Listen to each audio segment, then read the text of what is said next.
Bom dia, meus prezados irmãos. Espero que, como eu, os irmãos tenham tido uma noite abençoada, restauradora. Para seguir, a caminhada é muito longa. Os perigos são enormes, alguns bem visíveis, outros extremamente sutis. E rodeiam desde o crente que começa a sua caminhada agora, até o pastor veterano. Ninguém, absolutamente ninguém é poupado dos perigos dessa estrada. Eu queria dar liberdade lá ao meu irmão da sonoplastia, durante a pregação que eu vou fazer. Se o som estiver agravando os ouvidos, por favor, abaixe o som, para que os irmãos não se sintam com sua audição agravada por mim. Eu queria convidá-los a abrir as suas Bíblias, ou acompanhar. Os irmãos aqui têm o privilégio, de ter a rapidez de alguém que vai projetando aqui os textos. Eu vou estar me detendo em 1 Reis, capítulos 18 e 19.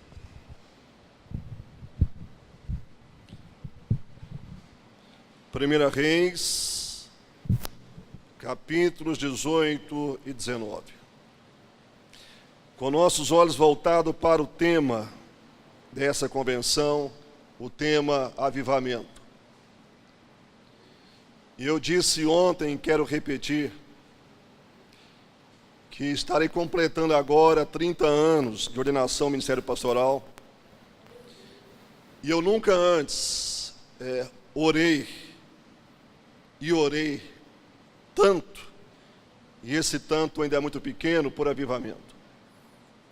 E talvez nunca antes tenha pregado tanto em nossa igreja, a convite a outras igrejas também sobre esse tema, avivamento.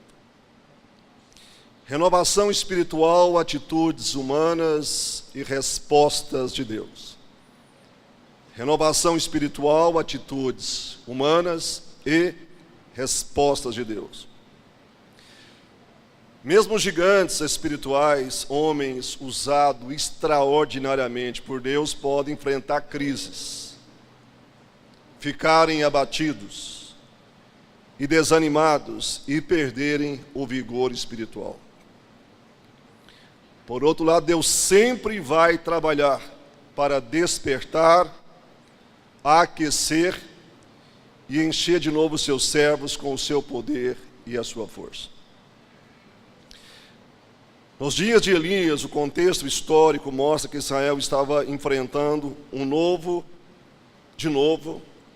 uma profunda crise espiritual e a apostasia havia tomado conta da nação. E a tríade, desobediência, rebeldia e idolatria, estava colocando aquela nação no caminho do juízo de Deus. E basicamente a história se repete. Em tempos de esfriamento, em tempo que as geleiras do mundo agem com mais força em nossas vidas, aparece de novo essa tríade, desobediência. E isso vai se tornando quase uma questão endêmica, rebelião a tudo e a todos, até dentro da igreja, e também as idolatrias modernas. E diz aqui que nesse tempo, o juízo inicial de Deus, ele foi focado numa coisa que era bem perceptível: a ausência de água. 3 anos e meio. E diz o texto que, inclusive, não aconteceu orvalho. Mesmo em tempos de secas profundas, ainda aparece o orvalho durante a noite. E podemos até percebê-lo ao amanhecer. Mas naquele tempo, Deus determinou que não haveria chuvas, nem uma gota de chuva e nem orvalho. 3 anos e meio. A cidade que eu moro, Brasília, todos os anos, nós enfrentamos 3 a 4 meses de seca, onde não cai uma gota, é seca profunda. E com a seca vem todos aqueles sintomas. A umidade despenca, secura, os lábios trinca e etc. Eu conversei com a pessoa que é aqui de Montes Claros, e ela me disse hoje que aqui chega-se também a ficar 6 meses, até 7 meses, sem nenhuma chuva. Para mim não resta a menor dúvida que nós estamos enfrentando um tempo de uma profunda seca no Brasil e uma profunda seca na igreja evangélica brasileira e uma profunda seca nos púlpitos das nossas igrejas. E perceber isso não é muito fácil. Não é muito fácil. Perceber lá fora a seca é fácil, porque você vai ver que não tem chuva, que não tem brisa, que não tem. Espiritualmente, perceber que estamos vivendo um tempo de seca não é brincadeira. Porque nós continuamos a fazer igreja. Nós continuamos a pregar e a ouvir as pregações. Nós continuamos, às vezes, sentindo os antigos arrepios. Nós continuamos, às vezes, com os antigos vícios evangélicos. Nós aprendemos como os judeus aprenderam a lei decoradamente. Nós continuamos como era a geração antediluviana. Nós continuamos comendo, bebendo, casando e dando em casamento. Nós continuamos batizando, continuamos ceando, construindo templos e etc, etc. É muito difícil perceber que estamos vivendo um tempo de secura espiritual, principalmente em relação à minha classe, os pastores. Esses, nós somos os mais difíceis de percebermos que o poço secou, que não há nem sequer mais cheiro de água, mas a rotina, a correria, a religiosidade, com a das melhores das boas intenções, nos tira a ressonância espiritual de percebermos que nós estamos vivendo um tempo de secura espiritual. É só olhar para as igrejas. É só olhar para a sua igreja. É só olhar em tudo que está nas redes sociais, os milhares de vídeos, de pregações. E aí tem um termômetro muito importante, que chama o quê? A situação social, moral e ética da sociedade brasileira. Em tempo de secura na igreja, o Estado sofre também as consequências.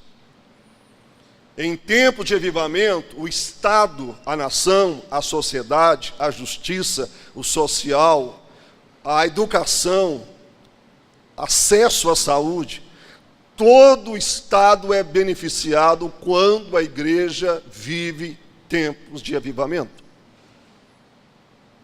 Em tempo de secura, a semente não entra. Tenta lançar semente de milho em cima de uma terra seca. Não entra. E se abrir com a enxada ou com a máquina e tentar colocar a semente, ela não vai vingar.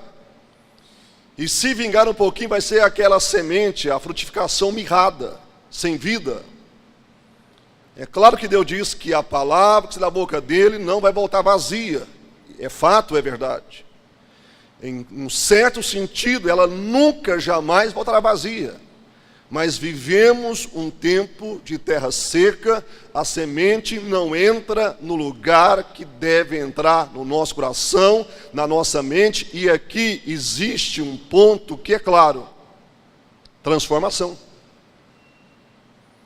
A semente bate, mas não transforma a vida da pessoa.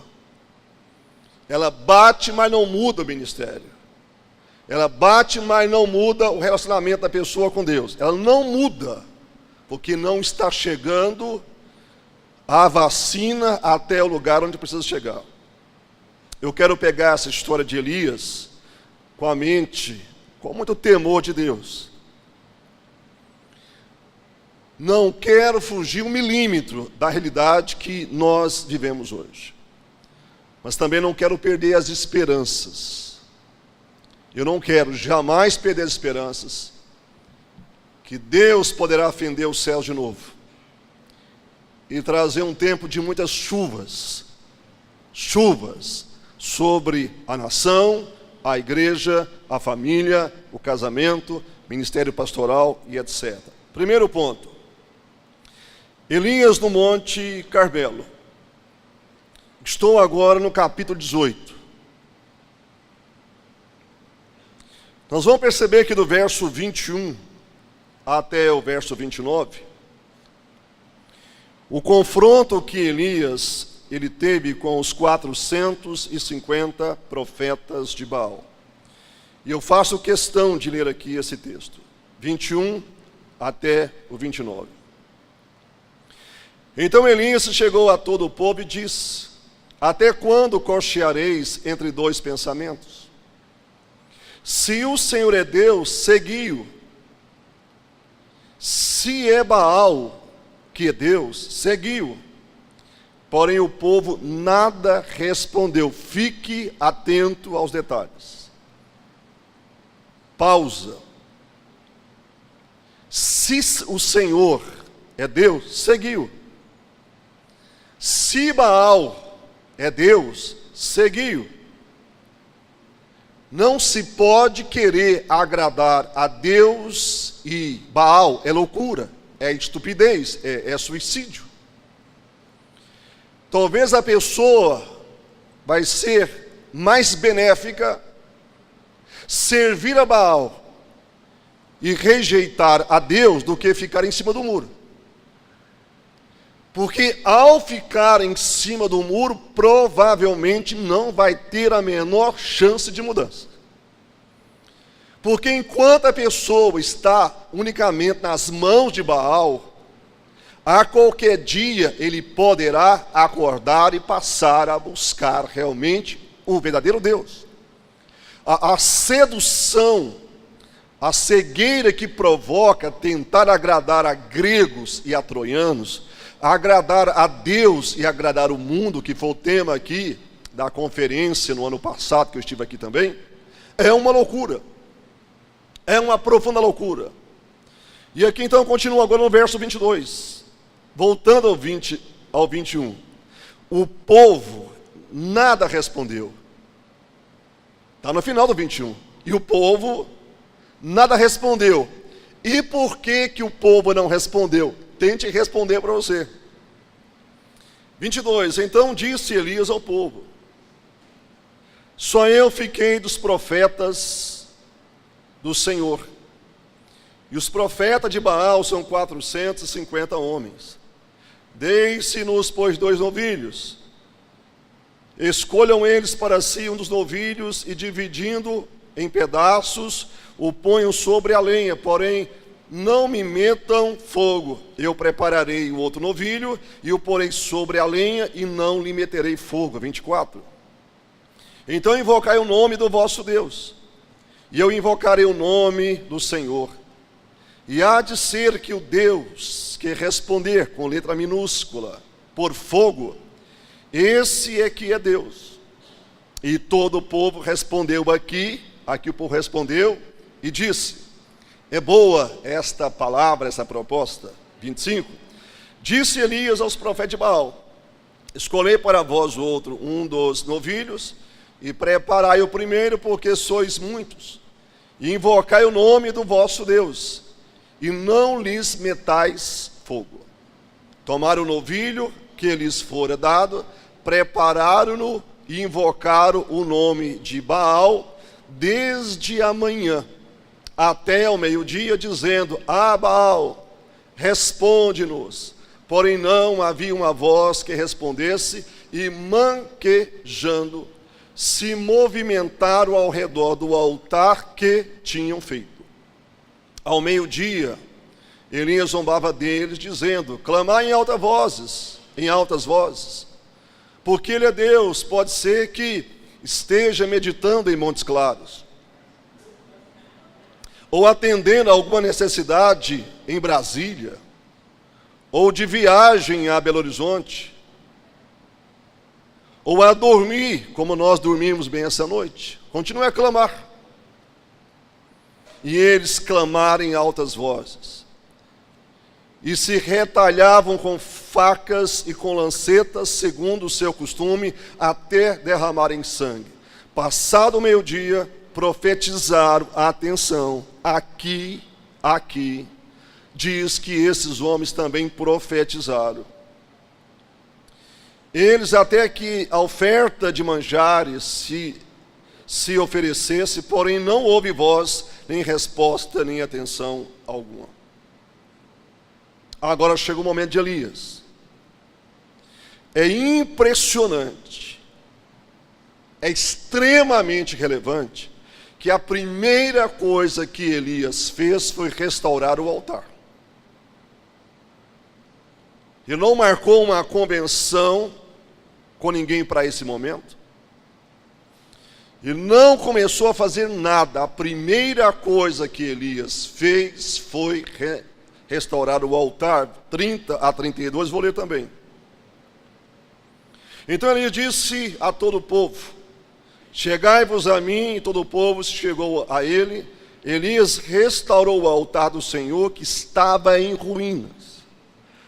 Como eu disse ontem no contexto do Eiasa, aqui Elias não construiu um novo altar. Havia naquele momento um altar sobre o Monte Carmelo. E aquele altar estava em ferrugens há anos. Em ferrugens há anos. Aquele altar só estava em cinzas, restos, provavelmente trincado, deteriorado. E naquele tempo esses altares eram de pedras rústicas, não havia cimento. E era uma coisa grande, porque sobre o altar se colocavam animais. E Elias, ele teve trabalho para fazer aquilo, porque foi um trabalho manual, e aparentemente ele não pediu ninguém para ajudá-lo. Há coisas em nossas vidas que pessoas de Deus podem nos ajudar.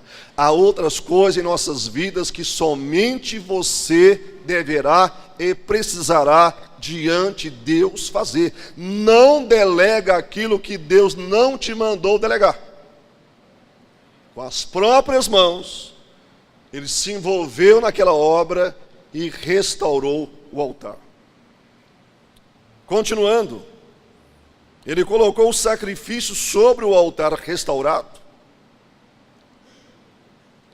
porque não se oferece sacrifício a Deus em cima de lixo. Não se oferece sacrifício a Deus em cima da desobediência, do pecado, da rebelião e da apostasia. Não se coloca fogo santo em cima de fogo estranho. Não se coloca para Deus coisas puras em cima de coisas impuras, com as melhores das intenções, porque isso é loucura. Ele preparou o altar devidamente restaurado e agora ele coloca o sacrifício. E 33 a 35 cita isso. Ele foi tremendamente fiel à orientação da lei. E aqui agora então vem um momento muito especial também. Momento da oração. Da oração. Certa vez Lutero, no meio da grande reforma protestante, que vamos agora, 31 de outubro, nós vamos completar 500 anos de reforma protestante. E no meio da reforma, as forças imperiais de alguns países, fiéis ao Papa, o Papa e toda a sua estrutura papal, isso aqui é história secular também, se levantaram e queriam a todo custo a cabeça do pai dos reformadores, que foi Lutero. E um certo dia Lutero disse aquilo que na vida dele era rotina: amanhã eu tenho tantas coisas para fazer que eu vou gastar as 3 primeiras horas em oração. Certa vez perguntaram a Spurgeon qual o segredo. Ele disse: eu trabalho de joelhos. Qual o segredo, Spurgeon? Qual o segredo de ter um culto de oração no amanhecer, com mais de 1000 crentes, na grande metrópole, que já estava a 1000 por hora naquele tempo da história? Ele disse: eu trabalho de joelhos. E aqui então, Elias, um homem de oração, não era um homem que pregava sobre oração, era um homem que vivia em oração. Pregar sobre oração não é uma coisa, viver, separar horas e horas para enfiar a boca no pó e orar a Deus é outra coisa. Há muito discurso vazio de oração no meio do povo de Deus. Há muitos púlpitos pregando sobre oração, gente que não ora, que não sabe o que é oração. Não é o discurso de oração que vai mudar o coração de Deus. O que vai mudar, o que vai mover o coração de Deus é a oração em prática. É a oração continuada. É a oração perseverante. É a oração que desconhece o frio, o calor, a chuva, a seca e repetidamente enfia a cara no pó e ora a Deus com 1000 ou com ninguém do seu lado. E oração aqui no monte, diante dos 450 profetas de Baal, tem alguns elementos importantes. Isso aqui está 36 e 37, claro, estou no capítulo 18. Ele fala aqui: primeira coisa, Senhor, eu sou o teu servo. Ele não diz: Senhor, eu sou um profeta, primeiramente. Não sou um pastor. Eu não sou um bispo. Eu não sou um burocrata. Senhor, eu sou o teu servo. E ele continua: que segundo as tuas palavras, todas essas coisas eu fiz. Este enfrentamento, a minha chegada a esse monte, não foi ideia minha. Eu não planejei. Eu queria estar de férias em Caldas Novas. Eu queria estar de férias em Gramado. Não foi ideia minha. Tudo que eu fiz aqui, estou fazendo, foi porque eu cumpri aquilo, diz todas, plural, todas as tuas palavras. A tua palavra para que eu chegasse ao monte, eu cheguei.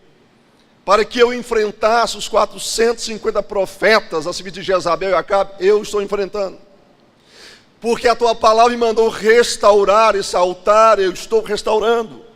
Porque a tua palavra me disse, determinou que assim que faz um sacrifício, eu fiz em função das tuas palavras. Irmãos, aqui está o segredo. Aqui está a senha que libera, que abre as portas celestiais. Batei, batei, e abrir-se-vos-á se eu bater, segundo as palavras, os decretos de Deus. Em função das tuas palavras. Por mais que são importantes, mas não foram as palavras do profeta, do pastor, do bispo, da irmã de oração, que tem o seu grande valor. Entretanto, incomparavelmente maior é o valor das palavras que vêm de Deus. E ele continua: para que todos saibam que tu és Deus. Está no texto. Aqui está o centro, o pilar central de avivamento. Para que todos na sua cidade, para que todos na nossa nação, para que todos os habitantes da terra, para que os muçulmanos, os hinduístas, os budistas, os espíritas, para que todos saibam que o Senhor é Deus. Avivamento é a manifestação do nome de Deus. Avivamento é o nome de Deus ser conhecido não retoricamente. Avivamento em relação à igreja é volta a Deus. Avivamento em relação à igreja é sede, é fome profundo de Deus. Avivamento é desejo de Deus. Avivamento é buscar a Deus como a corça em uma terra árida, seca, buscava. E buscava tanto que morria muitas delas. Isso está no Salmo de Davi. Porque as corças têm uma capacidade tremenda de perceber que a água mesmo no fundo de uma terra seca. E com aquelas patas, as pernas sensíveis, escavavam, e a exaustão era tão grande porque elas já estavam com sede. Muitas morriam nesse escavar. Fome de Deus, sede de Deus em tempo de avivamento não vai levar a escavar e buscar a Deus até que possamos encontrá-lo do modo que Ele quer se revelar a nós. Resultado desse momento de oração, o resultado aqui diz que a resposta de Deus no verso 38 foi uma resposta de fogo. Fogo é um dos símbolos do Espírito Santo. Deus poderia ter derramado qualquer coisa, mas Deus derramou fogo sobre, é claro, o sacrifício apresentado por Elias, porque Deus não derrama fogo sobre qualquer coisa. Deus não derrama fogo, vou repetir o que disse ontem, sobre maquinários, sobre instrumentos, sobre programas. Deus não derrama fogo sobre o sermão, Deus derrama fogo sobre o pregador. Não é o sermão que pega fogo, é o coração do pregador que está e transmite fogo, porque ninguém dá o que não tem. Ninguém dá o que não tem. Ninguém transmite fogo se não recebeu fogo. Ninguém transmite vida se não tem vida. Muitas orações que se fazem na igreja são insuportáveis. Insuportáveis. E eu me refiro a quê? Para que ninguém me julgue desnecessariamente. Eu me refiro quando você conhece como pastor aquela vida, e você sabe que o que ele está cantando ele não vive e não quer viver. Você sabe que o que ele está colocando na oração, o pastor que eu conheço, as pessoas conhecem, sabe que a oração é na verdade o oposto do que ele está vivendo.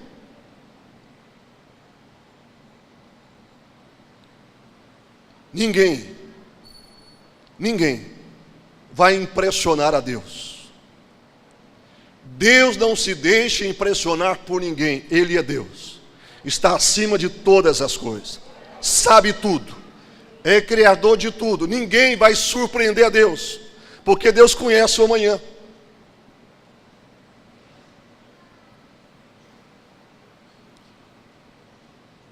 Resultado daquela intervenção divina,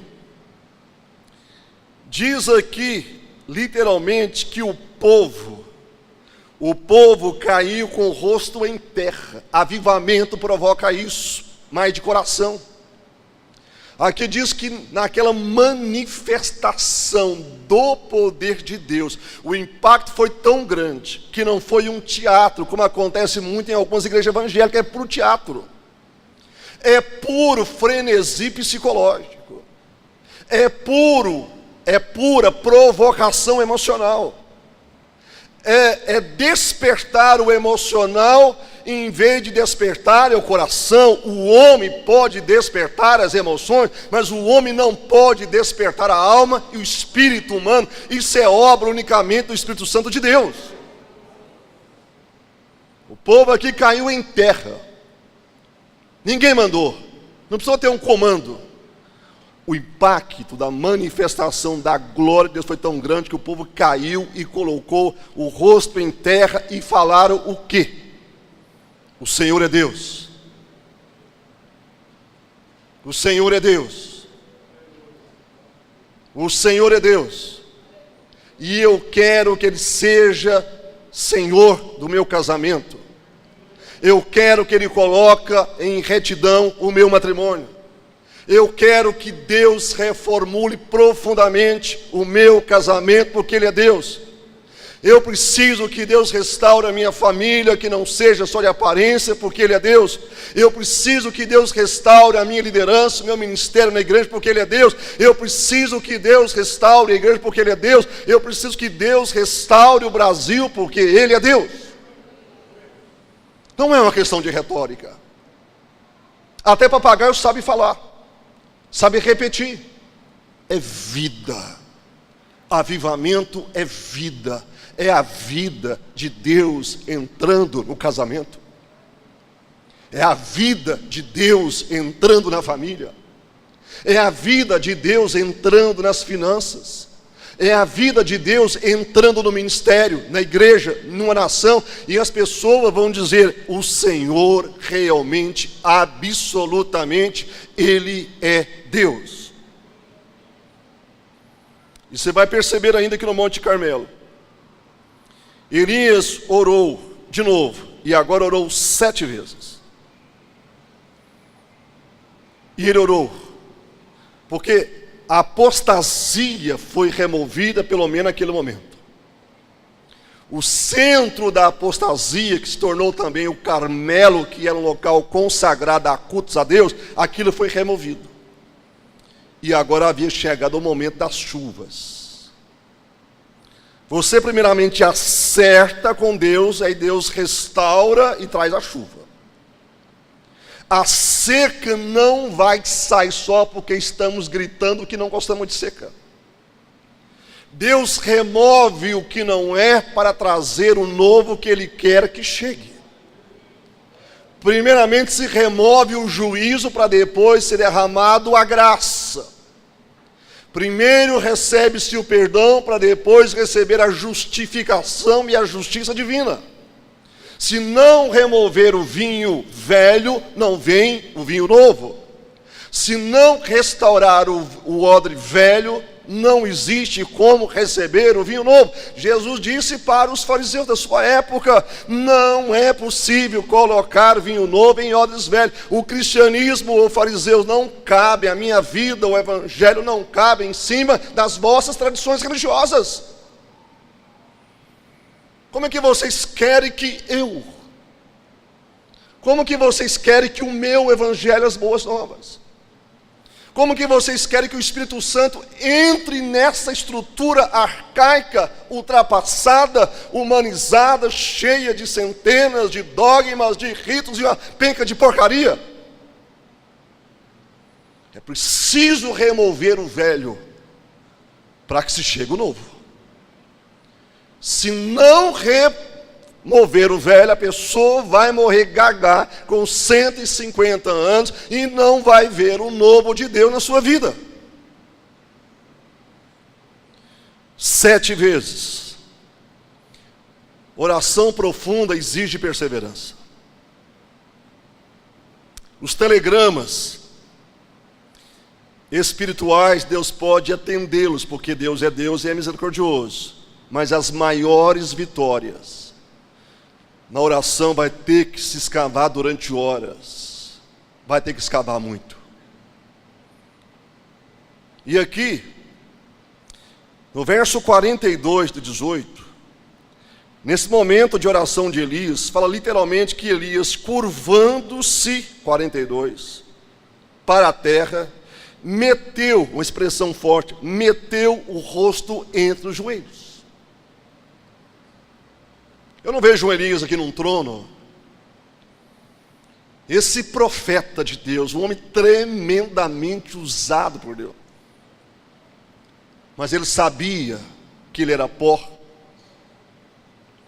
E se por um segundo ele saísse da presença do seu Deus, ele perderia tudo. Ele teria que trabalhar de novo para readquirir aquilo que ele havia perdido.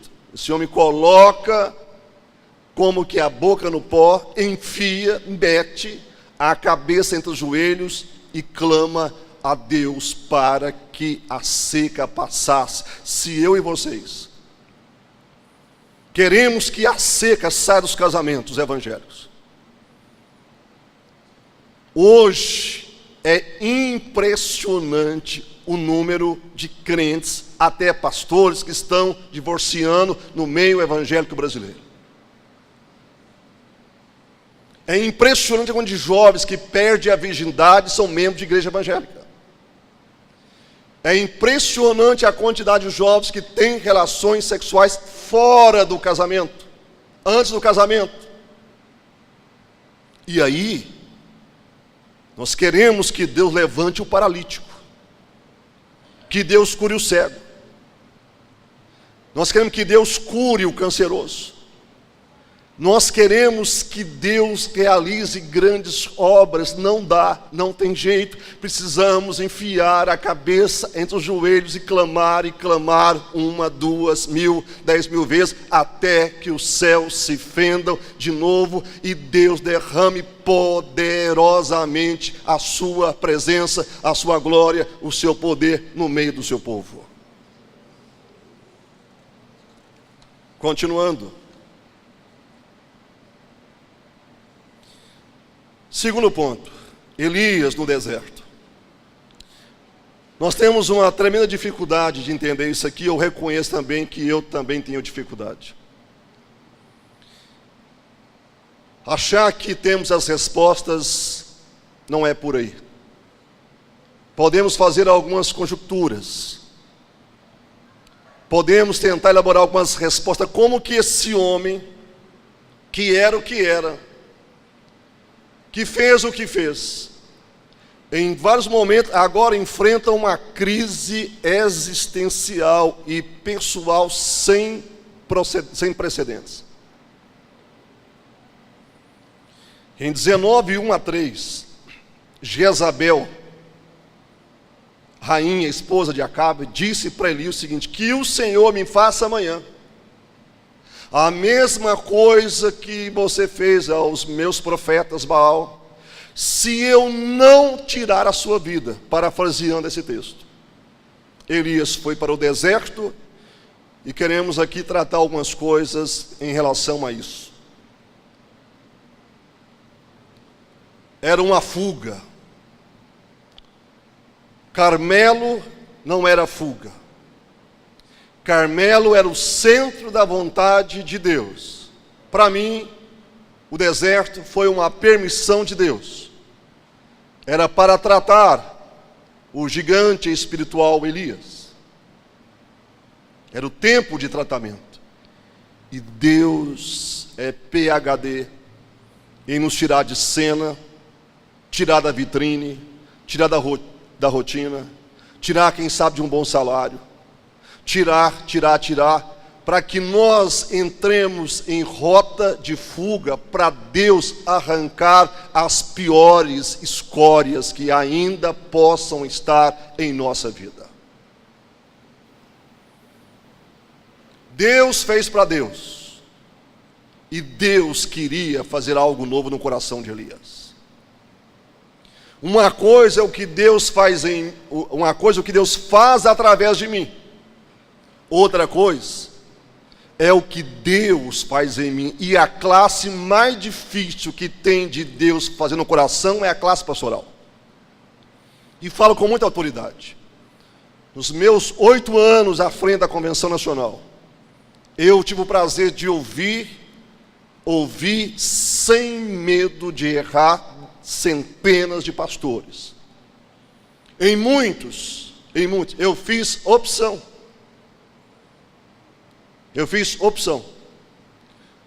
Porque queria me colocar no hotel.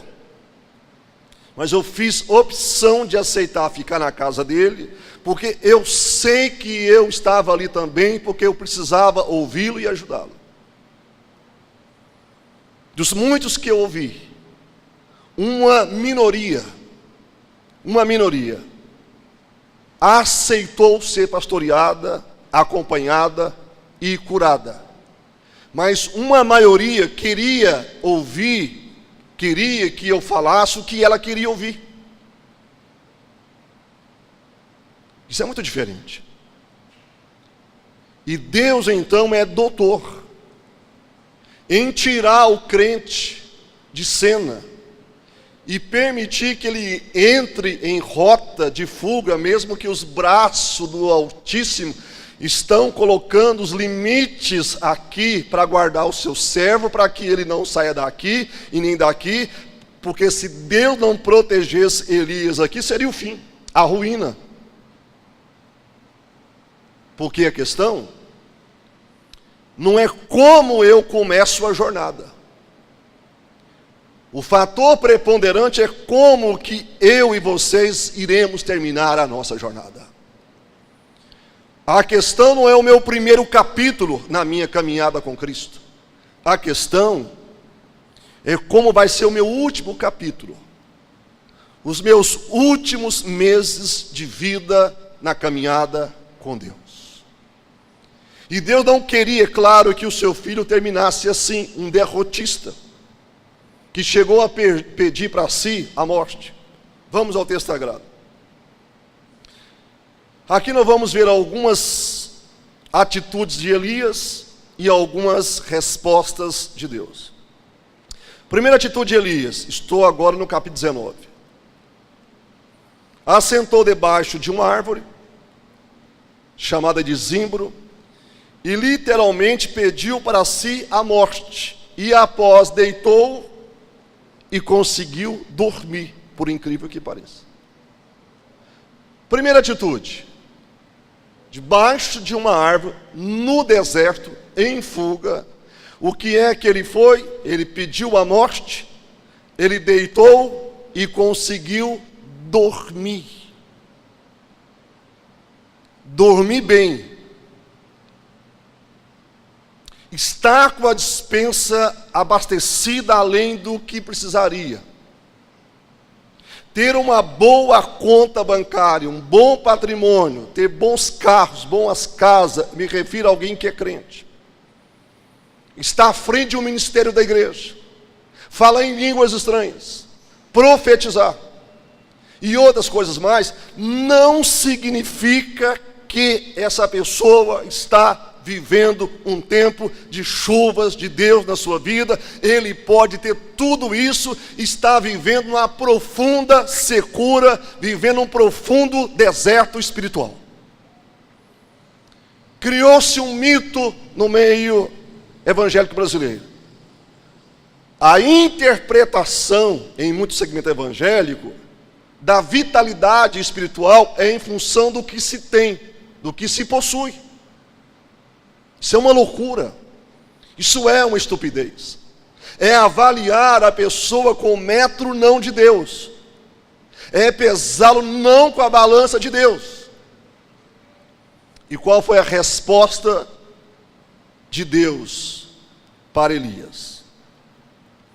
19:5b, Deus envia um anjo que vai e toca no que estava dormindo, e foi curto e grosso, como Deus costuma ser curto e grosso. Irmãos, apologética, discussões, filosofias, debates de meses e anos, isso é coisa de homens. Deus costuma ser curto e grosso e direto. O anjo chegou, tocou porque ele estava dormindo. O anjo tocou, despertou e disse: levanta e come. Duas coisas.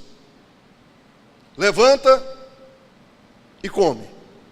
Não era o contrário. Não é come deitado.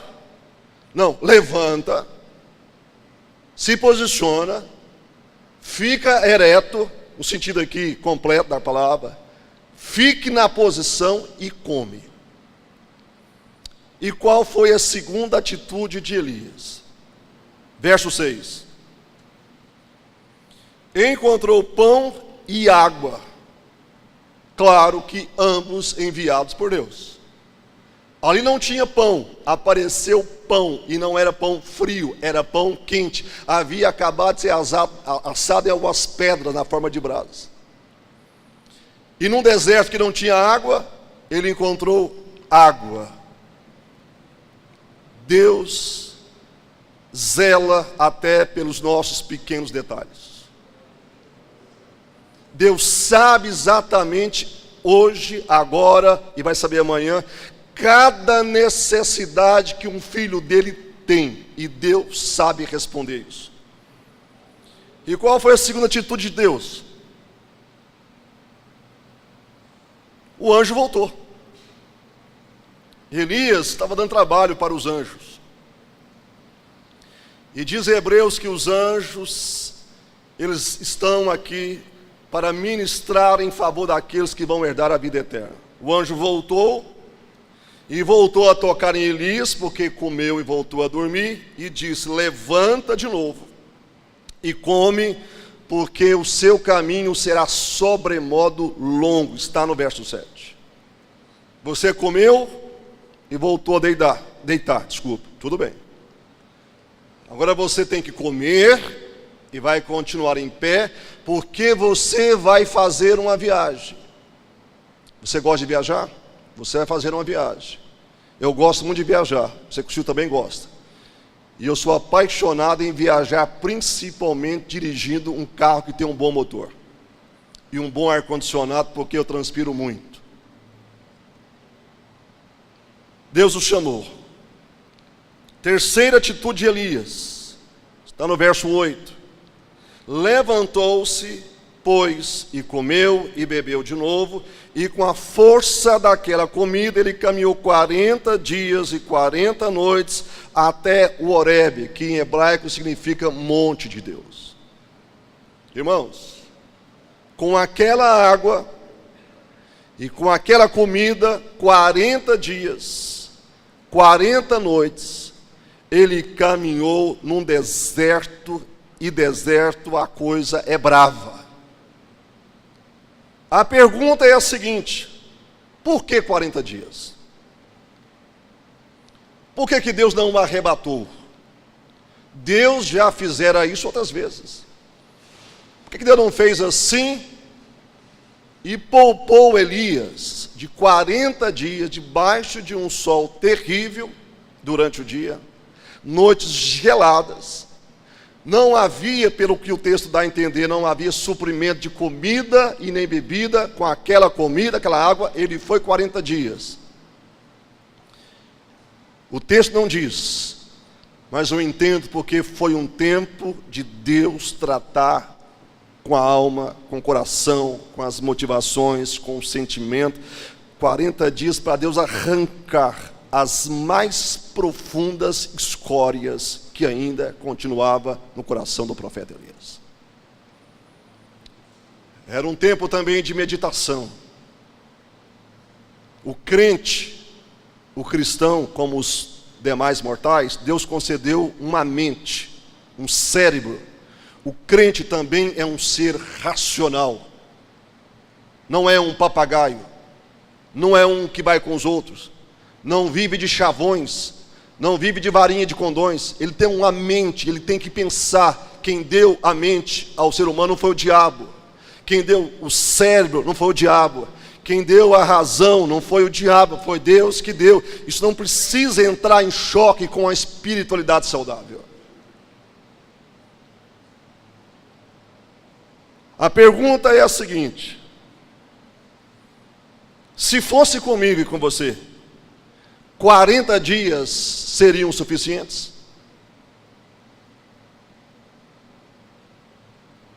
Ou o modo que encontramos hoje, bastaria um dia?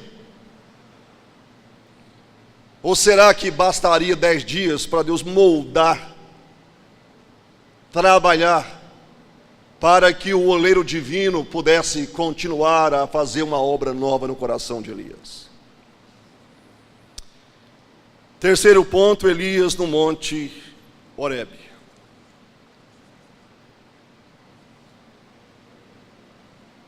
A atitude de Elias, diz 19, 9a. Entrou numa caverna onde passou a noite. Chegou, entrou para a caverna, pelo jeito não disse boa noite Espírito Santo. Entrou na caverna onde passou a noite. Pergunta de Deus, 9b. Que faze aqui Elias? Deus é extremamente provocativo não irônico e não sarcástico.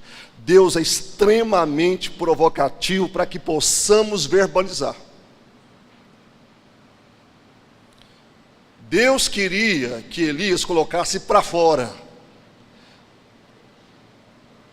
numa ação ali profunda, o que é que você faz aqui? Permita eu fazer uma pergunta para mim, para você: o que é que você, o que é que eu, o que é que nós fazemos aqui nessa manhã?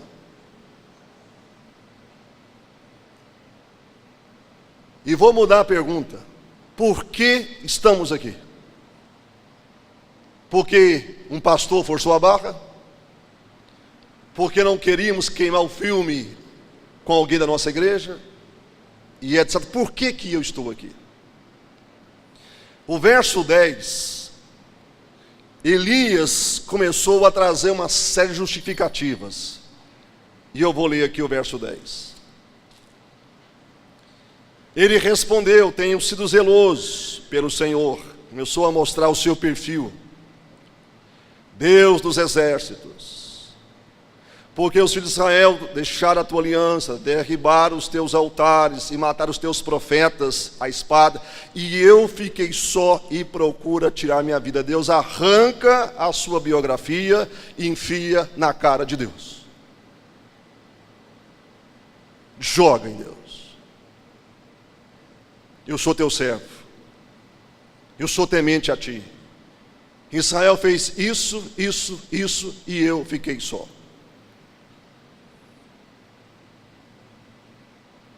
E o que foi que Deus disse a partir de então, Elias, nesse momento? Deus disse, 11 e 12, disse-lhe Deus: sai e ponte neste monte perante a minha presença. Aqui muda tudo. Sai de dentro da caverna, sai e se coloca de fora diante da minha presença, porque eu preciso ter uma conversa com você. Coloca diante da minha presença.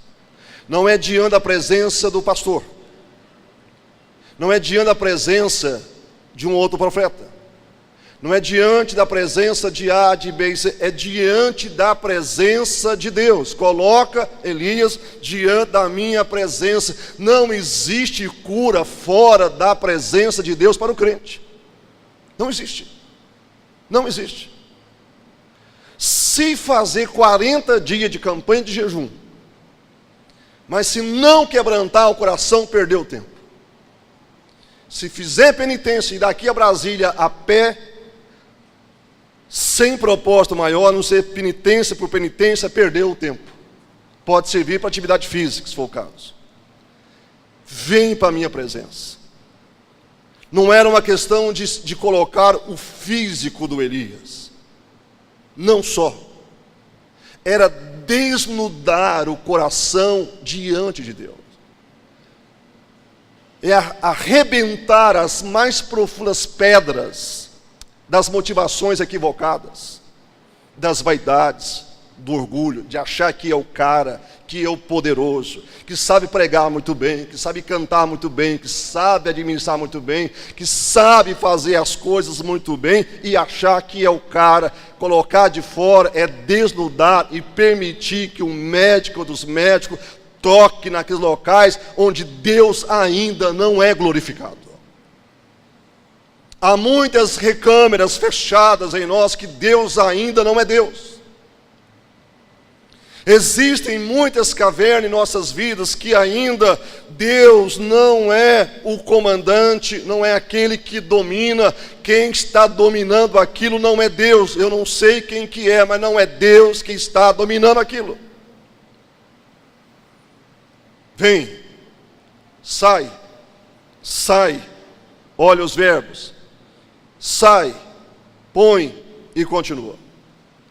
Atitude de Elias: envolveu o rosto com o seu manto e saindo pôs-se à entrada da caverna. Não vou entrar em alguns detalhes aqui, o tempo passou. Pergunta de Deus. A mesma pergunta. Que fazes aqui, Elias? Deus o perguntou estando lá dentro. Agora ele saiu, Deus chamou. Ao sair, Deus diz: o que é que você faz aqui? Irmãos, o verso 14 é uma repetição da mesma justificativa que ele fez no versículo anterior. Lá dentro, Elias não estava curado. Justificativa, justificativa, justificativa e justificativa. Ele sai agora, ele apresenta diante de Deus, mas o coração continuava ainda fechado. Por que estava fechado? Porque Deus voltou a perguntar: por quê? O que é que você faz aqui? Ele repete a mesma coisa, e você vai perceber que Deus não deu bola para aquilo. Não é que Deus zombou de Elias, jamais, mas Deus não deu bola para toda aquela justificativa. E eu quero dizer para você que normalmente Deus não dá bola, Deus não dá a mínima para as nossas justificativas. Não dá a mínima. Por mais que possamos achar que são as melhores justificativas do mundo. Me lembro que a história, e vou citá-la publicamente, porque ele, pastor Joel, que me antecedeu em Brasília, ele disse isso publicamente. Na igreja que eu pastoreava em Goiânia, ele foi lá pregar. Ele disse que certa vez algumas pessoas da igreja lhe fizeram muito mal. Coisas ruins que não deveriam acontecer na igreja. Algumas pessoas se mobilizaram, não sei o que, segundo ele, e lhe fizeram muito mal. E ele, baiano, bravo, muito bravo, Joel Braga, ele fez um texto rasgando o verbo em direção àqueles irmãos. Aí apresentou a carta à irmã Anita, sua esposa, que hoje, lembro de orar por ela, ela está com mal de Alzheimer muito avançado. E ele disse com aquela voz forte dele: Anita, você acha que a carta está boa? Ela está muito boa, para rasgar e jogar no lixo. Deus não deu bola para a justificativa de Elias. O que Deus diz? Verso 15 e 16, eu queria que você gravasse isso. Deus disse: vai, volta ao teu caminho. Olha bem, a construção aqui da frase e a posição do verbo. Vai, volta o teu caminho. Na revista e atualizada. Na NVI, o texto fala o seguinte: volta pelo caminho de onde você veio. É mais claro. Lá em Lucas capítulo 22, estou caminhando para a conclusão. Lucas 22, 32. Tem aquela passagem que Pedro havia dito o seguinte: Senhor, Senhor, Senhor, todos podem te abandonar, eu não. E Jesus disse o seguinte: Pedro, você acha que é o cara? Hoje, antes que o galo cante 3 vezes, você vai me negar 3 vezes. E ele, papapá, e ele diz, Jesus: e quando você te converteres, cuida do rebanho. O teólogo Riel ajuda a entender isso aqui. Ele diz que no grego aqui, esse termo, não significa converter, que Pedro não era convertido. A ideia, segundo o Riel, é o seguinte: Pedro, quando você voltar sobre as mesmas pegadas, quando você voltar às mesmas pegadas, por onde você se desviou, apacenta as minhas ovelhas. Elias, eu estou tratando, não é com o pastor Paulo hoje, tomara que seja. Não estou tratando, não é com o profeta A, B, C. Hoje não é com Acabe. Hoje não é com Jezabel. É com você. Meu negócio é com você. Eu tirei você de cena porque no meio da multidão é um perigo se perder, no meio dos rituais evangélicos. No meio da correria é difícil às vezes ouvir o que Deus quer dizer. Eu tirei você de cena, eu permiti que você viesse ao deserto, eu não te abandonei, eu permiti que você viesse aqui para tratar com você. Eu arranquei você debaixo daquela árvore, você queimou num deserto torrencial, entrou na caverna, eu te trouxe aqui porque eu preciso curar o seu coração. Agora volta em cima das suas pegadas ao contrário, volta,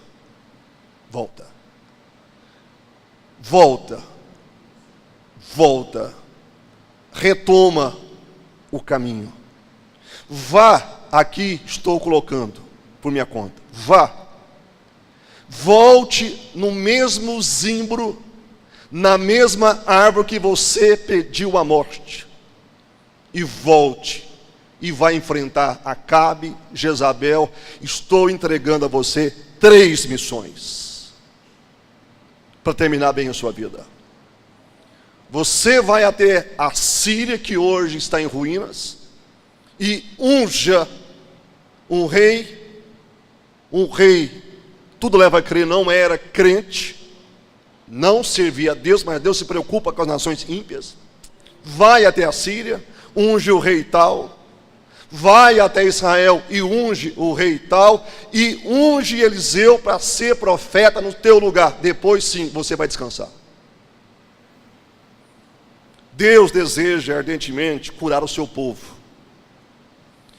Tem muitos irmãos, tem muitos pastores, tem muitos músicos, tem muitos crentes feridos no meio do arraial evangélico.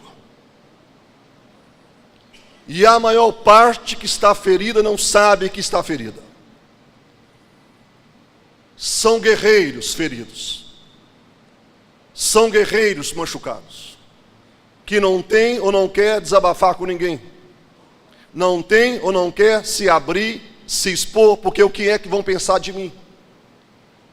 Se eu deixar de continuar fazendo o que eu estou fazendo, o que vão dizer de mim? Vão dizer que eu estou em pecado. São guerreiros feridos. Igualmente é grande o número de crentes que precisam consertar a vida com Deus. Sem conserto não há cura. A cura, ela vem após o conserto e não o contrário. Não há cura sem conserto. Nessa perspectiva do que eu estou tratando aqui. Primeiro vem a cruz. Primeiro vem a expiação dos pecados. E depois é que chega o Pentecostes. Depois da crucificação de Jesus, o Pentecostes chegou 50 dias após. Primeiramente se passa pela cruz, para depois poder chegar até o Pentecostes, e não tem como trocar essas coisas. Não existe óleo se primeiramente o sangue não entrar em atuação. Lá na lei diz que primeiramente se colocava o sangue do animal sobre os 5 dedos da pessoa tal. Era um símbolo. E depois então que o sangue era aplicado na ponta dos dedos, é que colocava-se o azeite. Deus não coloca o azeite onde o sangue não atuou. Deus não é bobo. Deus é sábio, é responsável.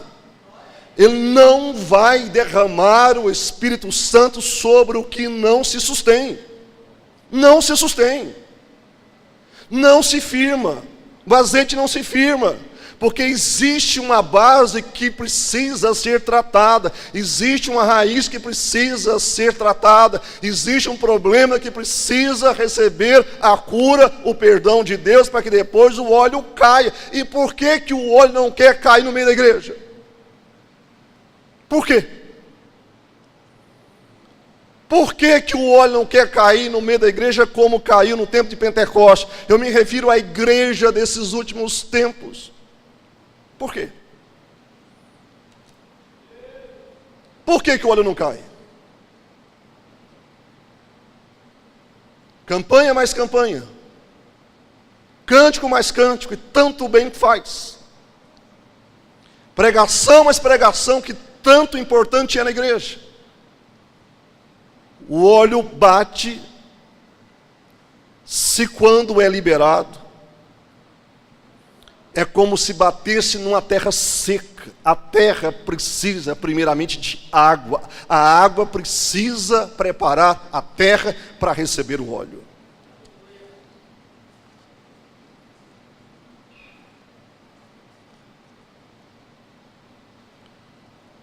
Não há avivamento sem confissão, sem conserto, sem cura. Repito, há muitos crentes que estão feridos na igreja. Igualmente há muitos pastores que estão feridos, machucados no meio da igreja. Há muito perdão que não foi liberado, que não foi recebido. Há muitas coisas que não foram resolvidas no casamento, na família, no ministério e por aí afora. Abacuque 3, 1 e 2. Aviva a tua obra, ó Senhor, no decorrer dos séculos. E no decorrer dos anos, faça o teu nome conhecido. Quando Deus age em nós, até os ateus sabem que Deus está agindo. Conta-se, apareceu na minha cabeça agora, eu não vou lembrar os nomes, conta-se que na Inglaterra, um crente amigo de um ateu, declaradamente ateu, um escritor ateu, ele estava apressadamente indo em direção a um templo cristão para ouvir um pregador. Não me lembro se era John Wesley. E aí então, ao perguntá-lo, ele disse: eu vou à igreja. O quê? Eu vou à igreja. Porque hoje quem vai pregar é aquele pregador, e todas as vezes que ele prega, eu percebo que Deus existe. Quando Deus age, quando Deus opera, quando os céus são fendidos, e quando Deus derrama abundantemente o Espírito Santo sobre uma terra, sobre um país, até os maiores incrédulos vão dizer: Deus está no meio desse povo. A mão de Deus é sobre este. A mão de Deus é sobre aquela. A mão de Deus é sobre esse jovem que está aguardando a sua virgindade para honrar o seu casamento. A mão de Deus é sobre essa família.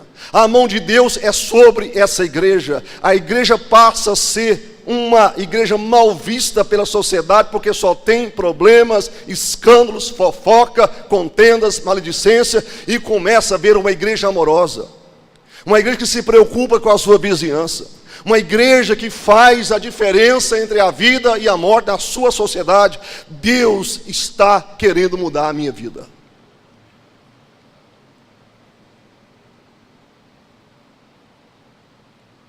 Água.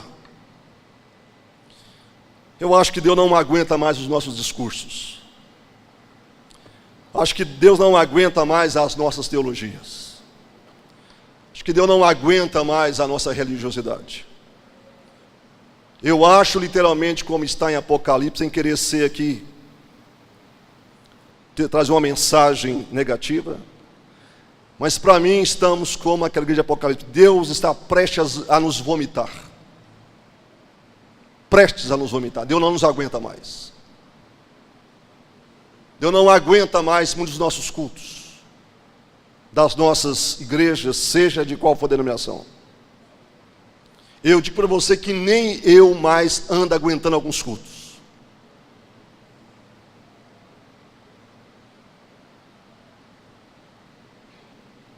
Porque um coração contrito é um coração quebrantado, é que traz o mover de Deus. Os irmãos levantaram aqui no começo, e eu entendi perfeitamente o que o irmão quis dizer, nessa questão do esvaziar a si mesmo. Eu tenho lido muito sobre isso. Mas a pergunta é, mas como é que eu vou conseguir esvaziar a mim mesmo? Nunca, jamais. Nunca, jamais. Nunca, jamais. E eu entendi o que eu quis dizer. Não adianta eu levantar cedo e dizer que eu vou esvaziar a mim mesmo, que eu não vou dar conta nunca.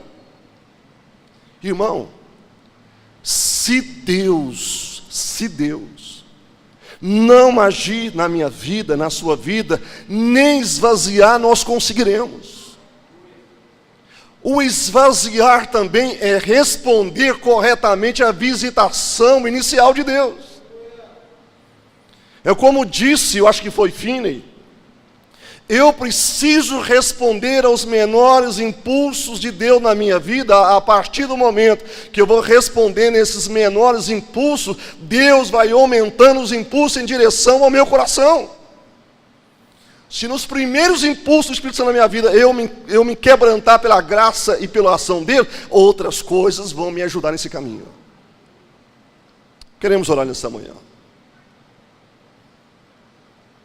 Em que local você se encontra no seu caminho? Você está no Carmelo? Você está em fuga debaixo de um zimbre pedindo a morte? Dizendo que não dá mais? Você está nos 40 dias, ou mais ou menos, em direção ao Monte Horebe? Você está no Horebe dentro da caverna, ou se já esteve, já saiu da caverna? Ou você está pegando o caminho de volta, que não é fácil. Irmãos, eu falo para vocês com toda a convicção, decisão de ministério, e de presidente de CIB, vice da UMB, presidente da minha convenção de Goiás, e etc, e etc, e etc. Viajei esse Brasil e visitei centenas de igrejas. E te falo o seguinte: não é fácil pegar o caminho de volta. Não é fácil. Não é fácil. Não é fácil. Aleluia. Com todo temor de Deus, não é fácil pegar o caminho de volta. Não é fácil retomar em cima das mesmas pegadas pelo caminho que nós estávamos machucados, frustrados e às vezes provavelmente em pecados não tratados. Não é fácil. Não é fácil voltar ao marco zero onde nós nos perdemos. E retomar a partir dali, pela graça, não é fácil. Primeiro passo pode ser fácil, mas vai chegar o momento, porque quanto mais profunda for a queda, quanto mais profundo for o desvio, mais difícil vai ser sair disso. Mas é possível. Elias conseguiu, porque Deus agiu, e eu não tenho a menor dúvida daquilo que Deus disse. Se o meu povo, que se chama pelo meu nome, primeira coisa, e ali não é erro do escritor, se o meu povo se humilhar, se o meu povo orar, se o meu povo me buscar, mas de todo o coração, de toda a alma, de todo entendimento, e se o meu povo se arrepender dos seus pecados, eu virei e sararei a sua terra. É a terra da igreja, é a terra da família, do casamento, da relação de pais com o filho, é a terra do Brasil. Eu virei, é Deus que vem, eu virei e sararei a sua terra. Eu vou sarar a terra. Eu não posso, como pastor, há 30 anos, sarar a terra do seu coração, da sua vida. O Silvio não pode, o Fernando não pode, ninguém pode. Ninguém pode, só Deus pode sarar a terra da nossa alma, das emoções ruins, a mente cansada, o estresse, a depressão, a ansiedade aguda, de remédio e mais remédio, com tarjas pretas e etc. Só Deus pode sarar a sua terra, porque a terra tem dono. Salmo 24 diz que a terra pertence a Deus. Essa terra não é do diabo, essa terra não é minha, a CIB não é de Deus, está a serviço de Deus. A CIB não é da CIB. Essa igreja não é da igreja, ela é de Deus. Você não é de você, você é, tem que ser de Deus. O sermão que eu prego, que o irmão prega, que a irmã prega, o sermão que eu prego não pode ser o sermão do Paulo, tem que ser o sermão de Deus. A oração que eu faço não pode ser oração do Paulo, mas tem que ser a oração que Deus colocou no coração do Paulo. A música que se canta não pode ser a música do cantor, tem que ser a música de Deus. Só Deus para curar a sua igreja. Só Deus para curar a terra do Brasil. E eu quero terminar com duas perguntas provocativas, mas amorosas de Deus. Primeira, Deus diz a Israel: eu tenho visto as vossas feridas. E ele diz: será que não há mais bálsamo em Gileade? Será que não há mais bálsamo para curar o meu povo? Em uma outra passagem ele disse: eu procurei na brecha do muro. Eu procurei um intercessor, realmente intercessor, que coloca a cara no pó. Eu procurei um intercessor, que se colocasse entre a vida e a morte, entre a bênção e a maldição, e não encontrei um intercessor. Não encontrei um intercessor. Você que pode, podemos ficar em pé?